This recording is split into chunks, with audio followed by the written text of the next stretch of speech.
For people that don't know me, my name is Dave Farley. As I was introduced, I'm one of the authors of the Continuous Delivery book. Just to avoid any doubt, I wrote all the good bits.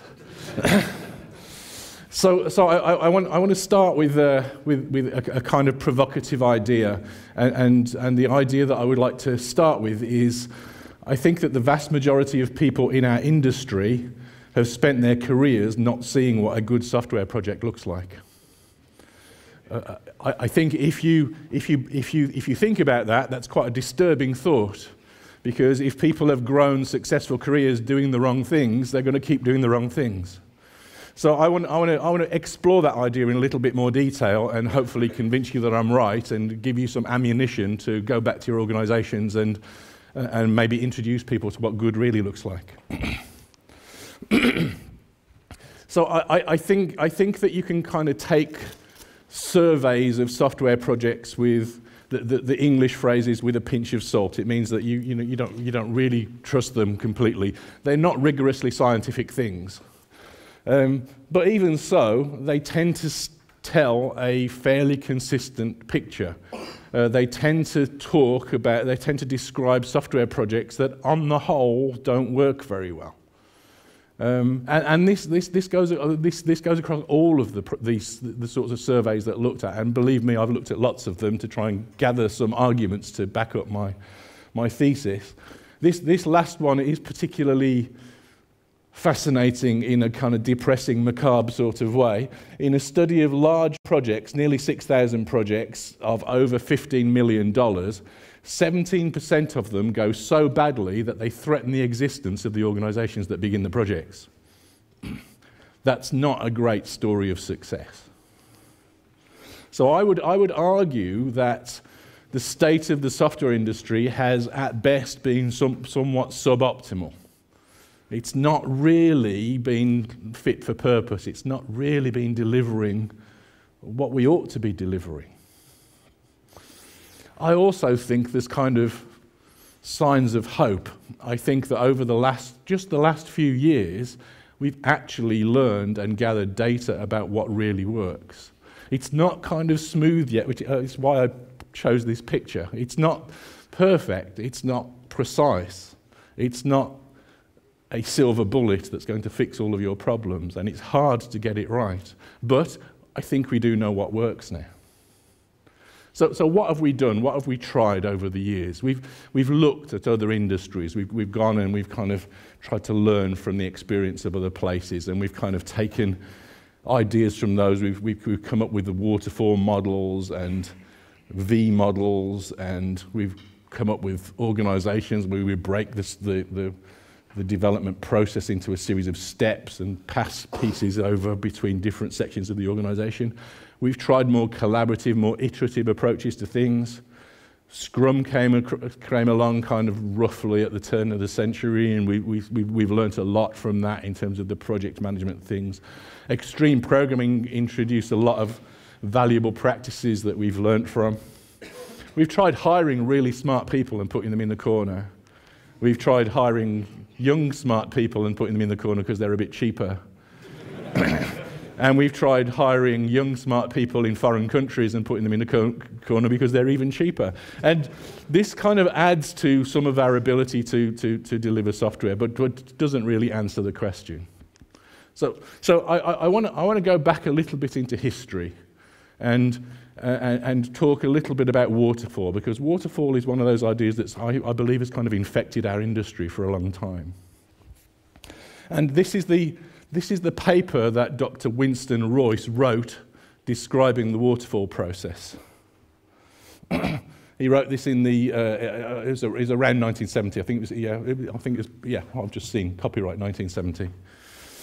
And this is the paper where the famous diagram comes from that we've all seen. So I would say this is pretty much the point at which things went wrong. At the dawn of the software industry, as an industry, this is the point where stuff started going wrong. This is the famous diagram. This is the diagram that all of us must have seen in some form or another that describes waterfall processes. And it kind of makes sense. It kind of seems logical. You know, you proceed in this stepwise fashion, delivering these things. And that seems okay until you actually read the paper. The very next paragraph below this diagram is here, and I've just pulled out the text. The implementation described above is risky and invites failure. The testing phase, which occurs at the end of the development cycle, is the first event in which timing, storage, input and output transfers, etc., are experienced as distinguished from analysed. These phenomena are not precisely analysable. What this paper was a description of what not to do. What our industry did was said, oh, that's a simple diagram, I can understand that, let's do that.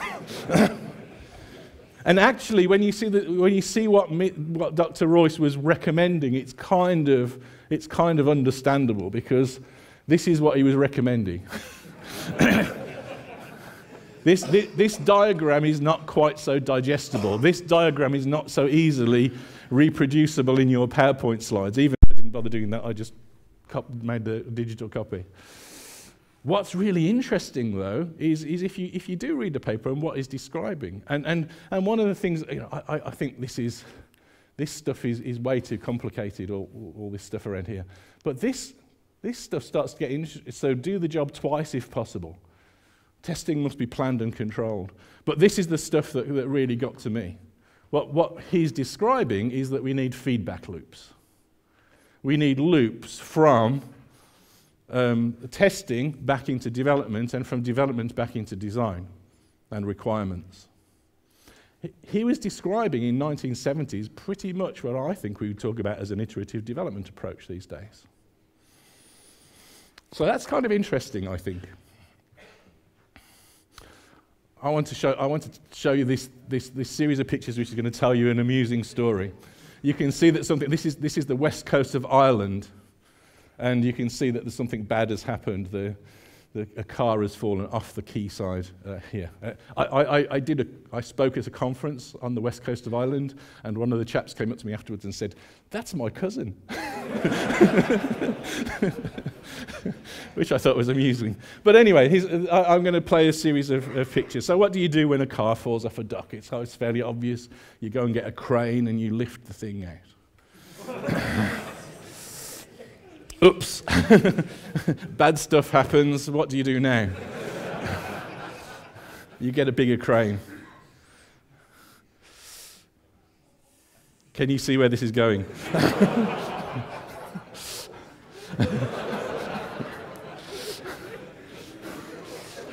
So Albert Einstein said insanity is doing the same thing over and over again and expecting different results. So if we've been doing the same things, if we've been practicing software development in the same way and it's not really been working, and I would argue that all of the data that we collect says it's not really been working, then we should try something different. We should try anything different. So what is it that we're really looking for? What are we trying to achieve? And I would argue that what we're trying to achieve is this. And I think that it's hard to imagine any organization that's interested in software development not wanting this. What this is we want people to have ideas. We want to get those ideas in the form of working software into the hands of our users, and we want to figure out what our users make of those ideas. I just want to pause for a moment, because that's such a simple idea, but it's kind of fundamental to what we do as a living, all of us. So if we want to optimize for that process, we want to have lots of ideas and we want to get those ideas into the hands of our users, what does that take? So I want to pose a question. What's the most successful invention in human history? And here are my suggestions. German beer. I think it's none of these things. I think without too much fear of contradiction, I think it's science. And by that, I don't mean Large Hadron Colliders and space shuttles. What I mean is the iterative empirical approach of the scientific method. It's being able to deliberately proceed in small steps and validating our understanding at each stage. So what's that about?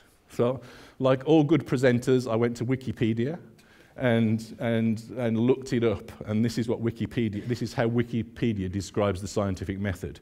It says we should make a guess based on experience and observation.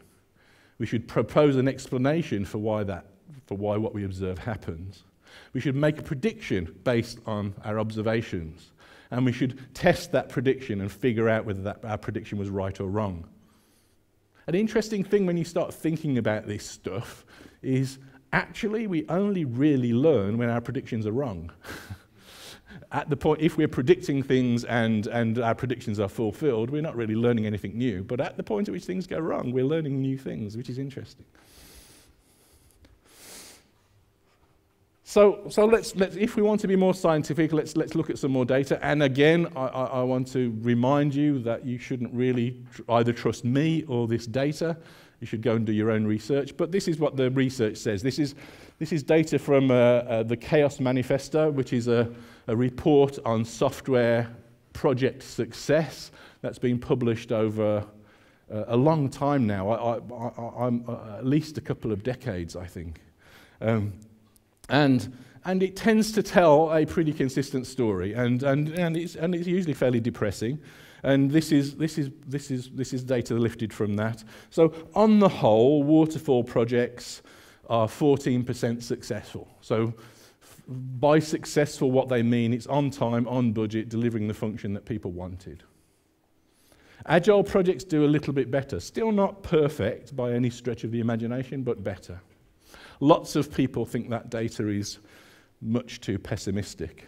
One of the people that thinks that is, Scott Ambler, who published via Dr. Dobbs. He's also been doing research into project success for many years, and this is my organisation of his data. This top line here is kind of iterative approaches to software development, and the bottom line are more traditional kind of stepwise procedural approaches to software development. One of the things that amused me when I first saw this data was that if you make up your development process on the spot, it's slightly more successful than performing waterfall. So the top line's kind of interesting. So the top line are the iterative approaches, and they seem to do better. Scott's data is more positive than the Chaos Manifesto, as you can see. So the lean stuff kind of stands out particularly as being the most successful. These, as I said, you must take these with a pinch of salt. Like all of these surveys, these are self-reporting from people on the project saying, I'm an agile project, I'm a lean project, I'm a waterfall project, whatever it might be. So what's the lean stuff all about? So I think it's probably not surprising that me talking about the application of the scientific method to software development starts talking about lean, because lean comes from the same roots. When Deming went into Japan after the Second World War and introduced into production manufacturing more rational approaches to management and process evolution, he consciously took lessons from the scientific method. He lifted the scientific method and came up with Plan, Do, Study, Act as his version of that. It's the scientific method for process improvement. And lean is kind of the grandchild of those ideas. It kind of comes from that tradition and that line of thinking. So it's not really surprising that it aligns well with the stuff that I'm talking about. So lean thinking is kind of all about delivering quickly. We want to be able to deliver things quickly so that we can learn a lot. We want short cycles so that we can maximize our opportunity for learning. We want to build quality in. We want to think about quality all of the way through. If we start off with bad quality and then try and just inspect it later, that's wasteful. That's going to cost more time than spending the time to do a high quality job at the start. We want to look at the whole process, not just little pieces of it. It's no good me automating your deployment and shaving off half an hour off your deployment process if you take 5 weeks to make a decision about requirements. You've got to look at the entire process and you've got to optimize where the painful parts are. We want to eliminate waste. Lean talks quite a lot about waste and identifies all kinds of different waste. I've just pulled out a few things that I think are particularly interesting. So unnecessary variations, and this is in process and technology or anything else. If we're doing the same thing twice in different ways, that's a waste. If we write in code and we have that in two different places and it's doing the same thing, that's a waste. If we're doing a process and we're triaging bugs in two different places, doing it in different ways, that's a waste. Overburden. This is an interesting one because this kind of comes straight back to hard maths and queuing theory. If you have a team and that you put too much work into that team will go slower, not faster. And there's maths that kind of describes this. It's in the order of about 70% load. So the maximum capacity of a system, if you load it at a 70%, this is kind of queuing theory, then that's kind of the maximum ability to react and to work most efficiently. Wasteful activities, doing things that you don't need to do, writing documents that nobody ever reads, configuring systems that nobody ever uses, all sorts of things. One of the things that I love about the lean kind of philosophy and approach to things is really what it's about is focusing on amplifying learning. Modern lean thinkers talk about prioritizing learning in the team over the functionality that you're trying to deliver. Learning is more important because learning is going to optimize you for the long term, not the short term. If we're going to take this kind of approach, we want to make decisions late in the process. We want to have the best information that we can have at the point at which we make our decisions. A friend of mine calls this making decisions at the last responsible moment. My wife says that the last responsible moment is just milliseconds before the first irresponsible moment, which, but that's a different problem. And we want to empower the team. We want the people that cause the pain to perceive the pain because they're going to be the best placed people to fix the pain, whatever the pain might be. So we want to make sure that people are in a position to make decisions that affect the outcome of their work. So what are we really talking about? I'm not really a physicist, but I'm interested in popular science, as you can probably tell from the tone of my talk today, and I think of things in those sorts of terms. And when I look at software, increasingly I just see it as a series of feedback cycles. What we're trying to do is that we're trying to establish feedback cycles in our processes so we can learn from what we do. And these aren't the only feedback cycles that are involved in software development projects, but these are three important ones. So at the outside, we have that crucial feedback cycle, that money-making feedback cycle, the idea of having an idea, getting valuable software into the hands of our users and figuring out what they make of it. That's absolutely crucial. One of the things that I really like about continuous delivery as a way of describing modern high-quality software development process is because this resonates with businesses. This is what businesses want. They want ideas and they want them in the hands of their users. At the inside, we've kind of got another of my favorite feedback cycles. It's the test-driven development's feedback cycle, where a developer's going to write a test, they're going to see it fail, they're going to write code to make it pass, they're going to see it pass, they're going to refactor that code, and they're going to repeat. And that's a feedback cycle that's operating in the order of minutes. And in between, there are others, and we'll talk a little bit more about some of the others as we go. I mentioned I'm a popular science fan, and I'm not a person that lightly chooses heroes, but this chap is one of my heroes. This is Richard Feynman. He was the Nobel Prize-winning physicist, if you're not familiar with his work. Feynman came up with the idea of quantum electrodynamics, which is a theory in quantum theory. And quantum electrodynamics is the most accurate predictive tool that human beings have ever created. It's 2 orders of magnitude more accurate in its predictions than general relativity. That's saying something. I would argue that Feynman was probably one of the finest minds of the 20th century, possibly one of the finest minds that humanity's created. And Feynman said this, as well as being a genuine first-class genius, he was also something of a philosopher on the subject of science, and he said this: it doesn't matter how intelligent you are, and just remember this is Richard Feynman saying this, it doesn't matter how intelligent you are, if you guess, and that guess cannot be backed by experimental evidence, then it's still a guess.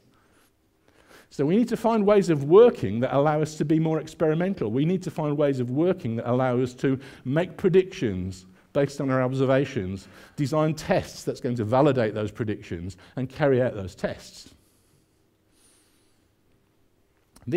When you start thinking this way, this tends to infect pretty much everything that you do. I'm now at the stage where when I'm doing test-driven development, even if I'm working alone, I will write the test and then I will speak out loud what I expect the failure to be when I run the test without any code to make the test pass. That's one of my ways of being experimental. I'm predicting what the outcome will be, and if the test then runs and fails differently, I've screwed up and I've done something wrong and my test is wrong. There's another crucial idea in this idea of continuous delivery, and that's the idea of cycle time. And I think this is probably one of those aha moments when you get this, because as well as having this practice, this approach, this mechanism of experimental iteration that allows us to improve and progress, we've also got a benchmark, we've also got a ruler, and a cycle time. Cycle time is the idea of, imagine making the smallest change to production that you can imagine.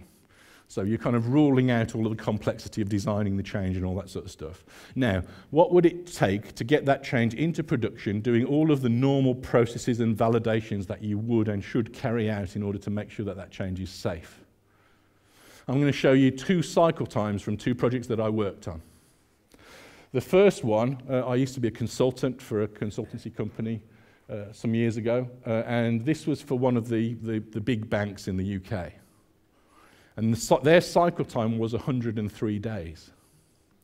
The smallest change that they could make to their production systems, they couldn't get it into production in less than 103 days if you went through all of their processes. If you've got a cycle time of 103 days, you don't have a feedback loop. If after 103 days somebody comes up to me and says, Dave, your change has just broken production, I have no clue what change I made 103 days ago. I'm in my late 50s. I barely remember what I was doing yesterday. See? 103 days, there's got to be so much waste. This is a thing called a value stream map, and you can see the top bits above the line are where we're actually doing useful things, and the bottom bits are just entirely waste. They're just pauses in between doing useful things. There's a gap here between product discovery and planning and estimation of 10 days. If at the end of product discovery, people just, instead of putting it in an in tray, went to the people and said, now go, start doing your estimation, they'd save 10 days in this process. It'd bring it down to 93 days instead of 103 days. This is another cycle time. This is for a different project. This project, in terms of its scope, technical sophistication, was significantly more complex than this project. The cycle time for this project was 57 minutes. This was a low latency trading system. This was an exchange, and all of the systems for an exchange, all of the external connectivity, integration with third parties, data warehousing, regulatory requirements, high performance matching in marketplaces, all of this stuff, public web interfaces, the whole bit. This was a back office system. This would have been one component of this system. In this system, we could make any change. One of the changes that we made was we decided that we didn't like the commercial terms that we had with our database vendor for our data warehouse. So we decided to switch out our database vendor, and we chose the other one. We deployed it, pushed it through our deployment pipeline, ran all of the tests. We had a couple of test failures.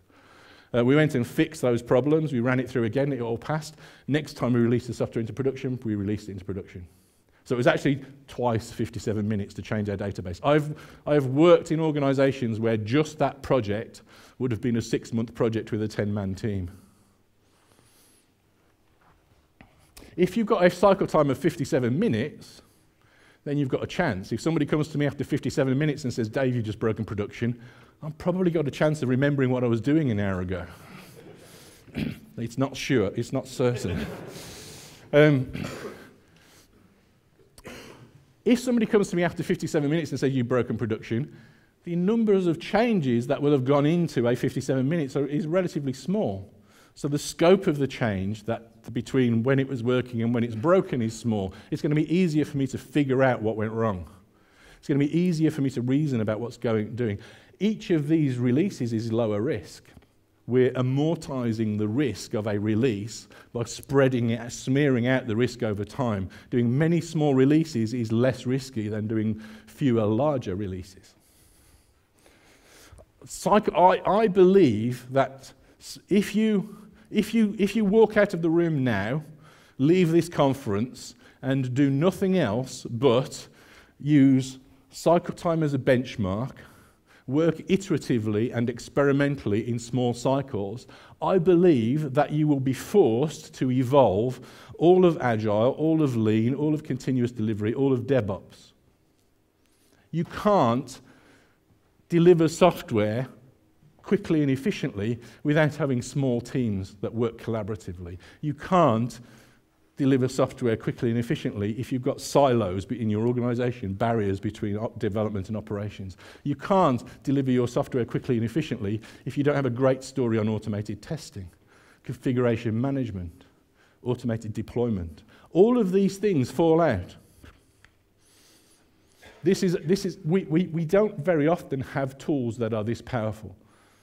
If your organization is not working as efficiently as you would like it to, I strongly recommend that you go and you draw a map like this of your software development process and figure out where the costs are. It's a great tool for going to your management and saying, look, we're wasting 10 days here. If we just stop doing that, we could speed things up. It's good at optimizing the whole thing. It means that you can kind of focus. It's certainly, I'm a technologist, and as a technologist, it's easy for me to kind of think, oh, the obvious place to start is continuous integration and automated testing. It's not always the right place to start, though. It's easy for us as developers. That's good for us, and it's a wonderful thing, but it's not necessarily the best place to start. Sometimes the best place to start is getting your requirements process sorted out. So what is it that we're talking about? So when Jez and I were writing the book about continuous delivery, we agonized over the title for a little while. And we were batting different ideas around to try and figure out what we wanted to call it. And I was frustrated that continuous integration had already been stolen by something that wasn't really continuous integration. And then, I can't remember who it was, it might even have been Martin Fowler because he was in the conversation too. Somebody said, well, the Agile Manifesto calls it continuous delivery. And we went, that's what we're really talking about. So everybody reads the first page of the Agile Manifesto where it says people over process and all of those wonderful things. The second page is a bunch of principles. And the first of those principles is our highest priority is the early and continuous delivery of valuable software to users. That's our highest priority. That's what every organization wants. That's what we should. If we're software developers and our job is to solve problems, and we look at software development as a problem, that's the problem that we're trying to solve. I think you can think of it as the logical extension of continuous integration. So, can I just have a show of hands of people that are practicing continuous integration? Cool. I'm not going to do Jez's trick of asking, of testing you and getting you to put your hands down if you're not committing daily and you're working on branches and stuff like that. But he's right. So continuous integration is a wonderful practice. It gives us that feedback cycle. It gives us that ability to evaluate and fail fast. But it doesn't go far enough. And so continuous delivery is about extending that idea to more of the software development process.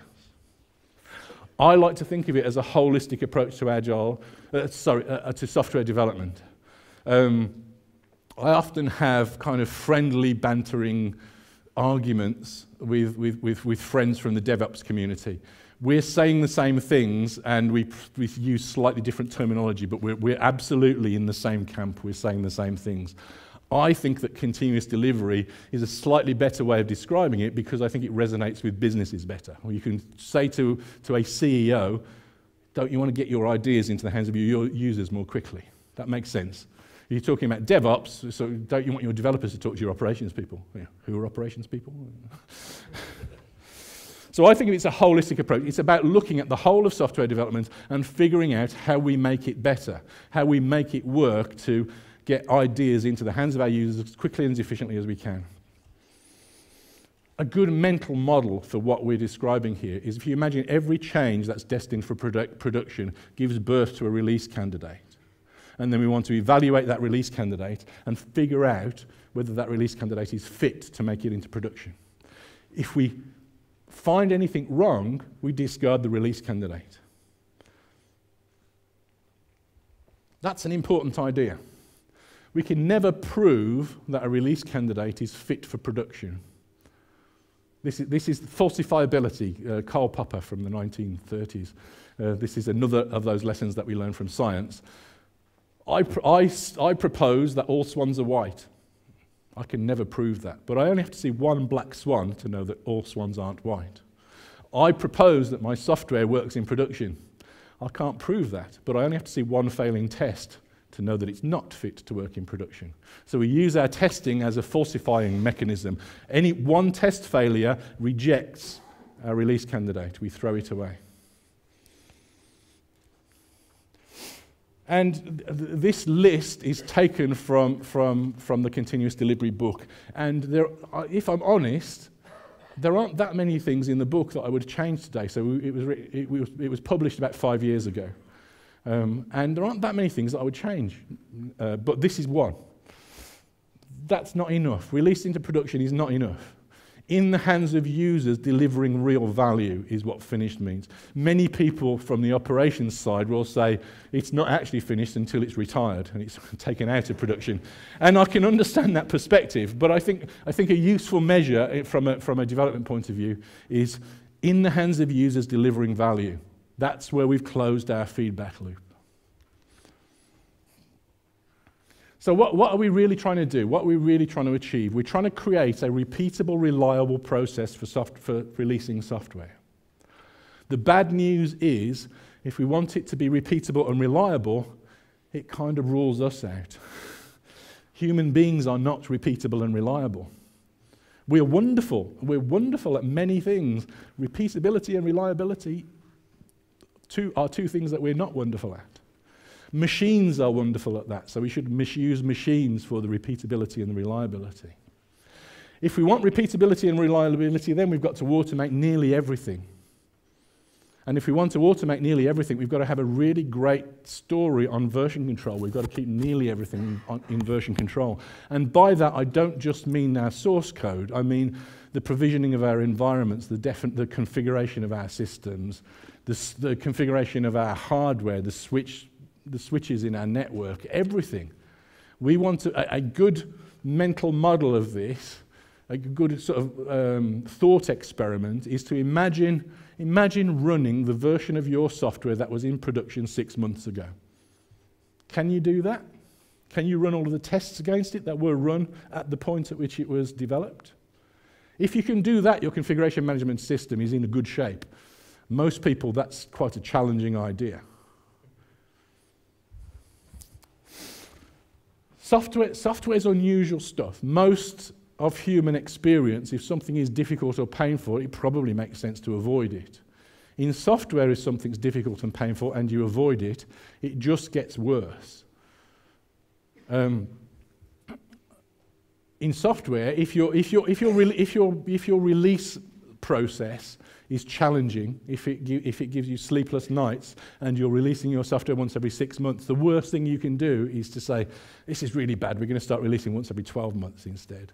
It just gets worse. If you're releasing every 6 months and it's bad, start releasing every 3 months, every month, every week, every day, every hour, every 57 minutes, whatever it takes, but use the cycle time, use that as a measure. And it will be difficult, it will be challenging the big hop, actually, most organizations, is getting under a month. Most people find it surprisingly relatively easy to go from a 6-month release cycle to a monthly release cycle. But getting under a month for traditional organizations seems to be quite challenging, then it really pushes the boundary. You really need the automation, you really need the test coverage, you really need the configuration management. It really starts challenging you.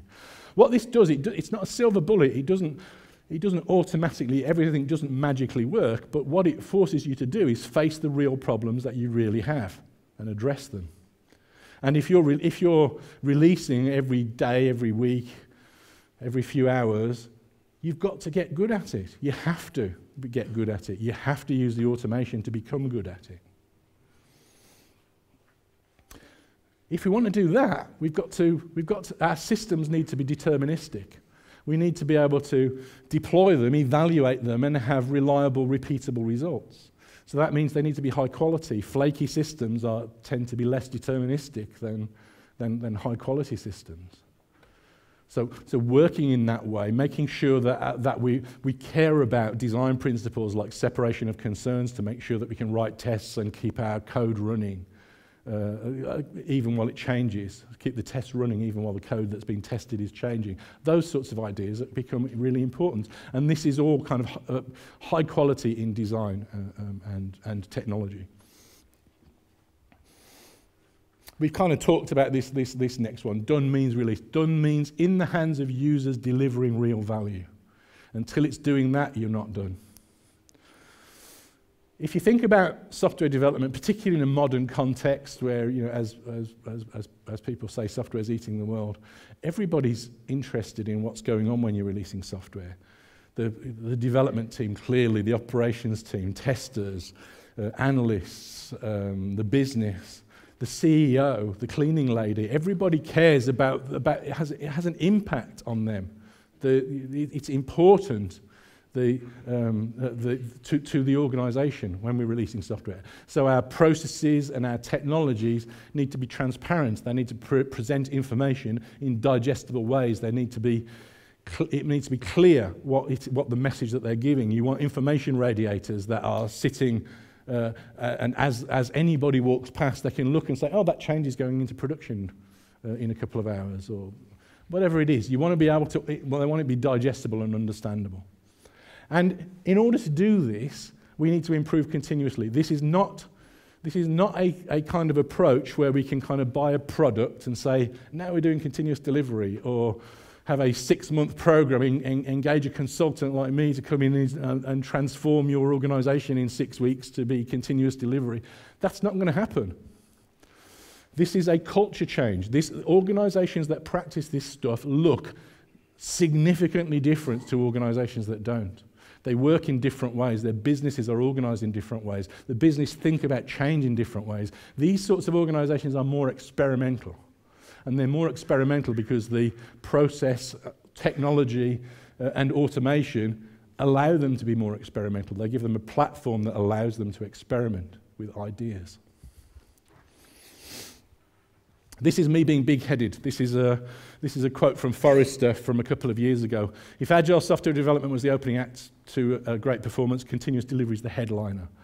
I believe that continuous delivery is kind of the state of the art of software development. I think it's the best that we know how to do. And I am empirical enough that if something comes along better, I will adopt that. I'm not saying this just in order to sell you my book. So let's talk in a bit more detail about what we're really looking at here. So we have some developers and they're working on some changes and they think the changes are good, so they're going to commit their changes. They're probably going to run the tests locally first. They're going to commit some changes to a version control system and then we're going to evaluate those changes. The commit stage is going to be triggered by the commit to this. So every time there's a commit to a version control system, and this is any change that's destined into production, a change to our database, a change to the configuration of our system, the change to the source control, change to a test. Any kind of change is going to trigger an evaluation of that change, and we're going to find out whether it's good. So far, pretty much what I'm describing is just continuous integration. That's what we're describing. The key attributes of this that we want is that we want fast feedback. We want to fail fast. Generally, I advise my clients that what they're looking for is that they want this cycle to be in the order of about 5 minutes. If you've got a really intractable technology, 10 minutes is kind of acceptable. Once you start going beyond 10 minutes, kind of human processes kick in, and it's much, much harder to keep the tests passing after 10 minutes as a feedback cycle for a commit stage. So you want to do almost anything that you can in order to get that feedback cycle down into that kind of order. About 5 minutes is great. If you can do it in seconds, that's even better. What this is trying to do, this is trying to give us a reasonably high degree of confidence that the change that we're making is going to be successful. That this release candidate that's given birth when we make this change is going to make it all the way to be potentially released into production.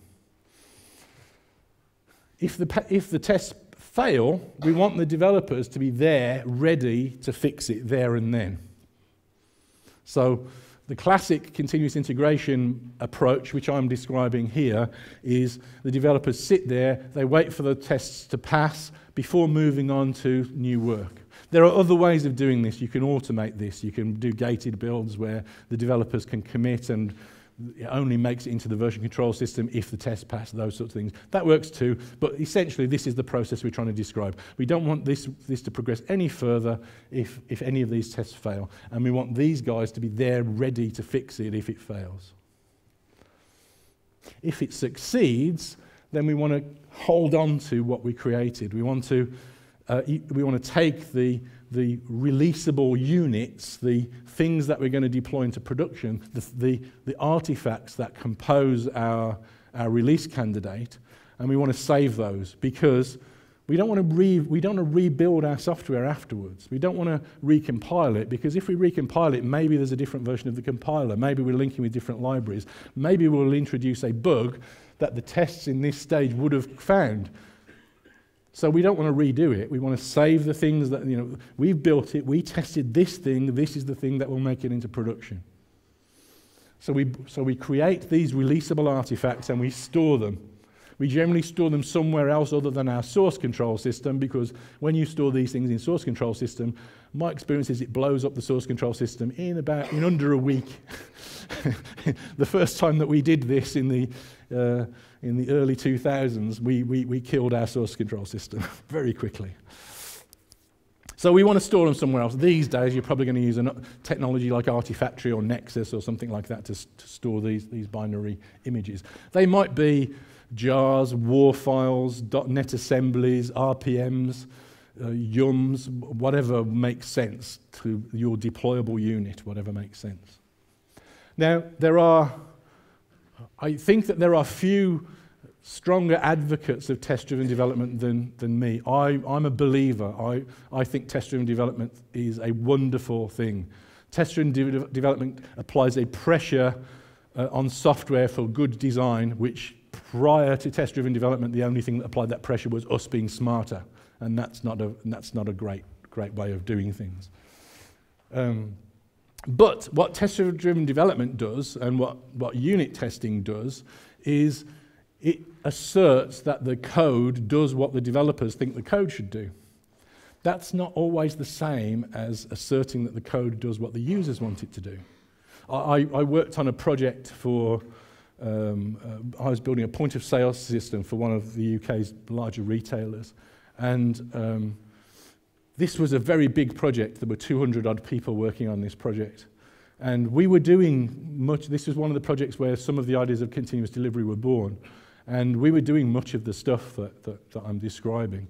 And at one point, we weren't doing proper acceptance testing at this stage.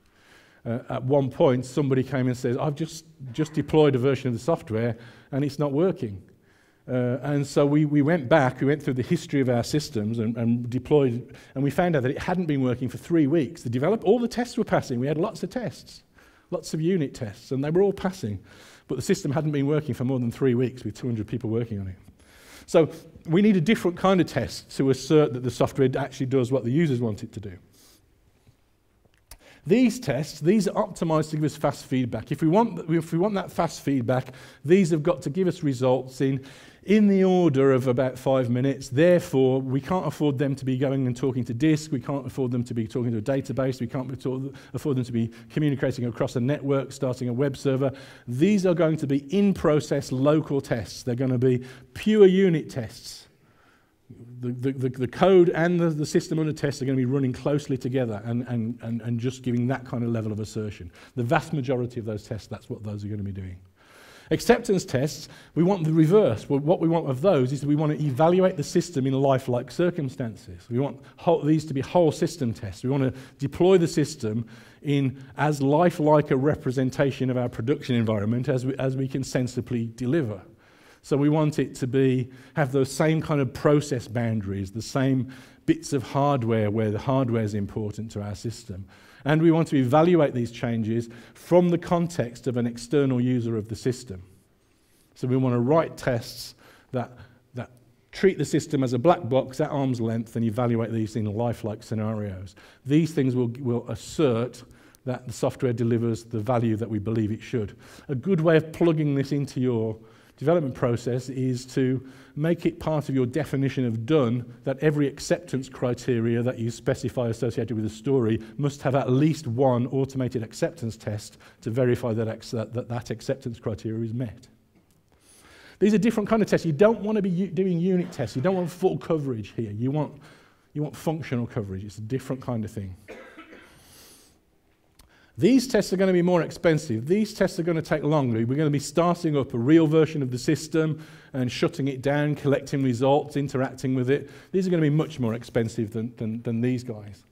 So it's going to take more time. So we want to share at the time and make sure that we do this stuff efficiently. So this thing is not going to be able to keep up. It's not going to be able to evaluate every single release candidate. It's going to hop over the release candidates. Commit stage, every commit, every single change, we're going to evaluate each of those individually and give a report back of pass or fail. These things, when this resource, acceptance testing environment becomes free, it's going to look in our artifact repository, it's going to find the most recent release candidate that has passed all of its tests, and it's going to take that one, so it's hopping over. Remember what I said about the clarity of information? This is one of those first challenges in continuous delivery, because now we've got to report that a whole bunch of people might have caused this to go wrong, whereas here it's going to be just a single individual or a pair. It's going to be a single commit. When this is finished, this is going to tag our release candidate in our artifact repository with the results. It's going to say, these tests will run, these were passed, these failed. If any failed, we're going to kill the release candidate there and then. We certainly don't want to waste the time of a human being on a system that our automation has told us is no good. So we want to discard the release candidate at that point. We probably want to keep the data, the metadata that describes why it failed, because that's interesting historically, but the release candidate should not be available for release into production because we've falsified it, we've failed a test. Now, so far, what I've been describing is just automated testing, and I think that if you use human beings for regression testing, it's a misuse of human beings. It's expensive, it's error-prone, it's too slow. It's too slow. So you use automation for that stuff. But human beings bring a different things to the party. What human beings bring is the ability to pattern match, to figure out changes that you would never write an automated test for. If I write a web page with a blue button and I put blue text on it that you can't read, that's fine. An automated test will press the button. But a human being is immediately going to say, I can't read the text on the button, it doesn't make any sense. There are those sorts of things. So you want to use human beings for kind of exploratory testing, exploring the system and figuring out whether it feels usable. Does the system give a good mental model of what's going on? Is it easy to guess what to do next? It's those sorts of things where human beings come into play. And so if you have a user interface component to your system, it probably makes sense to include manual testing. This is probably not wholly in the loop in the continuous integration cycle. You're not going to get very much manual verification within every 57-minute cycle. But for the kind of exploratory testing that I'm talking about, it's slightly outside and it really adds a lot of value. Again, we're going to capture the results and we're going to store those back. Something I didn't mention is that at the point at which we're deploying our system into our acceptance test environment, we're going to use our automated deployment mechanisms for the first time. Maybe the first time. Maybe we use them over here. That's important because we want those deployment mechanisms to be. Remember what the lean mantra of what one form of waste is doing the same thing in different ways. If we have a deployment mechanism, we want to use the same deployment mechanism everywhere. So when we deploy it onto a development machine or an acceptance test machine or a manual test environment, we want to be using the same deployment mechanism. And that should be the deployment mechanism that ultimately will be used for this release candidate to deploy it into production, if it gets that far. That way, by the time a release candidate gets to production, we've rehearsed its deployment with this version of the deployment tools many times. So we know it's going to work because it already has multiple times. The system that I'm describing here, what is the 57-minute system that I was talking about earlier? This is a low latency trading exchange. Performance was an absolutely critical aspect of the behavior of this system. And so we did 2 levels of performance testing, which I think is useful for anything where performance is a key characteristic. So we did component level performance testing for components of our system that were critical in some way, the messaging system, the matching engine, the journaling system that streamed changes to disks, that sort of thing. We would write a test that would assert that this could deliver throughput at a given rate, and it would fail. The test it was a pass-fail test, which would fail if we couldn't send so many million messages a second or throughput so many hundreds of thousands of messages a second to disk, that kind of thing. But again, rather like commit and acceptance testing, it doesn't tell the whole story. There are other kinds of scenarios this will tell you where the things that you expect to go wrong. This will tell you where the things that you don't expect to go wrong. So whole system testing, you want to test in lifelike circumstances, replaying lifelike scenarios, mixes of transactions, realistic mixes of transactions. For the system that I'm describing, what we did, it was an event-based system. So we recorded the events for the highest load portion of a day that we saw in production, and we then replayed those at multiples, so we could scale up the number of those things in our test environment. So by default, we would run those at 5 times the highest performance day, section of the highest performance day. But we could also periodically scale those up to destruction, so we could just keep turning up the volume of how many times we scaled until things started to break, so that we could see how it behaved when things were going wrong. The last, you can kind of imagine this. So we've committed a change, and what's happening is over time we're building increasing confidence in our change. So we start off getting the classic continuous integration feedback. My change is good; it passes all of its unit tests. Then we say, and it delivers the value that the users wanted. Bonus. Then we're saying it's usable by people. And it's fast enough. And the last stage is okay, so we've tested it, but what about it working with real production data? So as well as being able to modify and change any aspect of the behavior of our system, we also want to be able to, the database is nothing special, it's software like everything else. We want to be able to migrate our data that we've created as part of our production running of the system as well. And so we need to be able to get that wrong, the design of that wrong, and change it over time. And so we want to test data migration. So what we did in this project was that each morning we would take a cut of our production data. We would anonymize it because it was a finance system, and so we couldn't. And this was done as part of our automation. This was just a cron job that would take the production data, anonymize it, dump it in a test system, And then we would, each time a release candidate came through our pipeline, we would deploy it into a data migration test where we would run it against that data, migrate that data using the migration tools and scripts that we developed as part of our normal development process, and then run a series of representative automated tests that would just touch and probe the system to figure out whether it was healthy or not. And finally, if it's passed all of these things, we've got a high level of confidence that it's going to work when we put it into production. In our system, we built in, part of the process was we were regulated by the finance regulator in the UK, and we needed 2 people to authorise that we could release any change into production. So we had 2 people that could both say, yes, it's good to go, and we built that into our deployment mechanism. You can imagine, if you just pause, so this whole process is called a deployment pipeline, and deployment pipeline is one of those kind of core ideas of the continuous delivery approach to things. And this is kind of the route to production for all change, is really what and automating as much of that as we possibly can is really what we're talking about when we're talking about a deployment pipeline. If you imagine building such a thing, it's almost impossible to build such a thing without having full traceability. It's almost impossible to build such a thing without knowing precisely where each of these changes are in this process.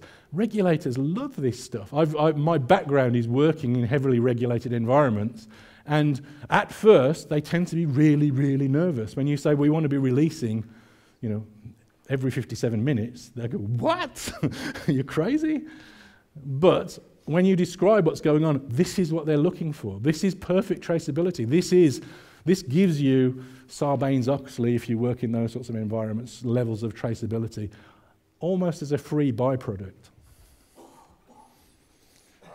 So one of the pushbacks that I see to this is, okay, so that all sounds wonderful. You've made a good argument that this is a good idea, but it can only work for small projects. It can't possibly scale.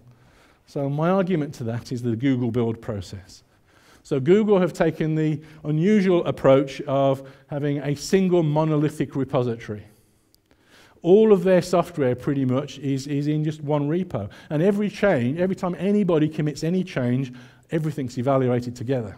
This has the nice property of meaning that there's no dependency management problem, or everything works at a consistent version.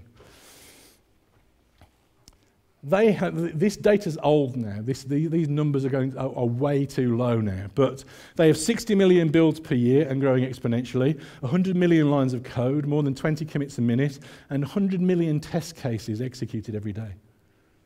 So if your problem's bigger than that, maybe continuous delivery doesn't scale for you. The other pushback that I see is, okay, but this is way too risky. Releasing all of the time is just crazy. That's just much too risky. So my argument for that's the Amazon build process. Has anybody used Amazon recently? Yeah? Which version did you use? You don't know and you don't care. The mean time between deployments for Amazon is 11.6 seconds. Again, this is old data. These are probably faster now. Every 11.6 seconds, those changes are going to generally 10,000 or more servers. Since applying this approach, they've seen a 75% reduction in outages and a 90% reduction in the time taken recovering from failures in outages. There's been a reduction in complexity across the board.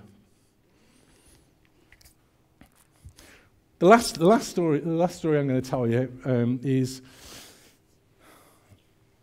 this is another one of those pushbacks. So, okay, so it's easy for those web shops. They've got an easy problem, right?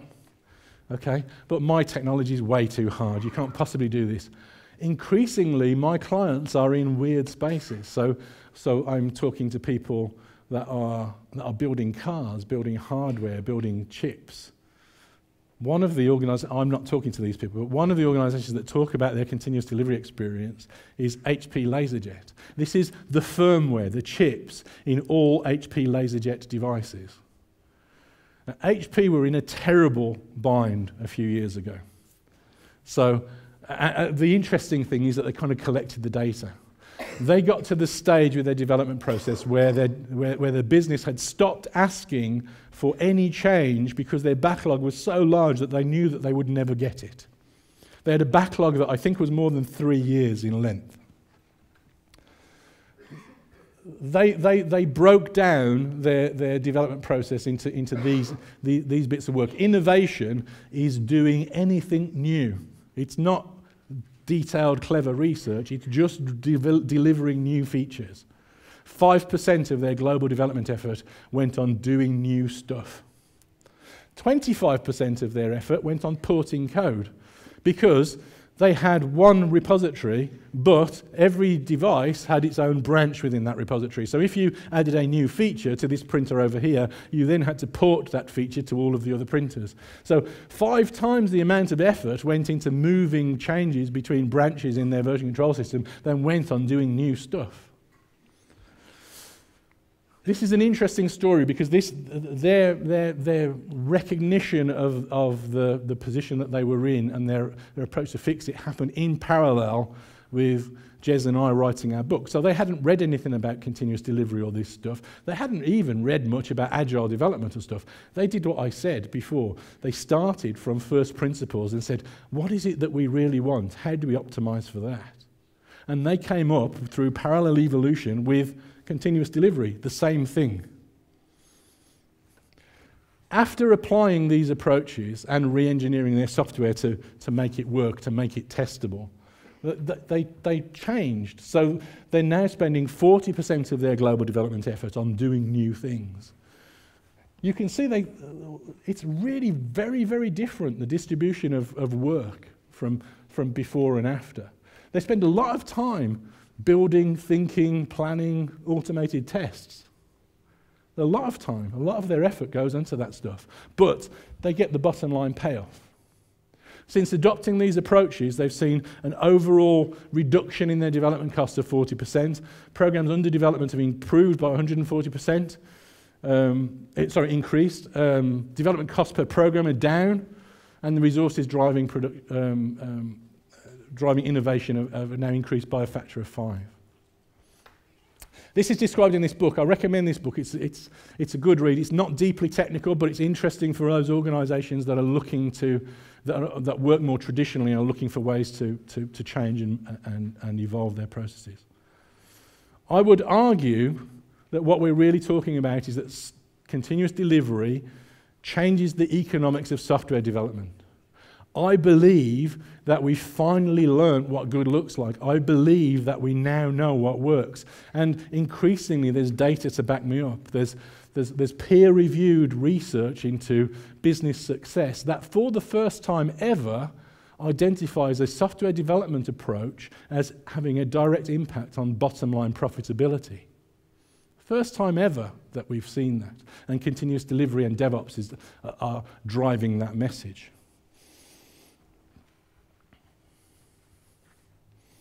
So who practices this sort of stuff? I think there's a lot of kind of the obvious candidates. And this is just a tiny, tiny sample of people that I've just kind of lifted their logos because I know that they've been talking about this stuff publicly. And there are the organizations that you'd expect. So you expect the big web companies, Facebook, Amazon, Google. But there are other organizations that I think you don't expect. I think some of you may have been surprised by HP. SAP surprised me. SAP were kind of my definition of a legacy system prior to this. But they're doing some really interesting writing about adopting continuous delivery and the impact on the quality and efficiency of their programs. ING, the Dutch bank. There are lots of great stories. This is a process that improves software development.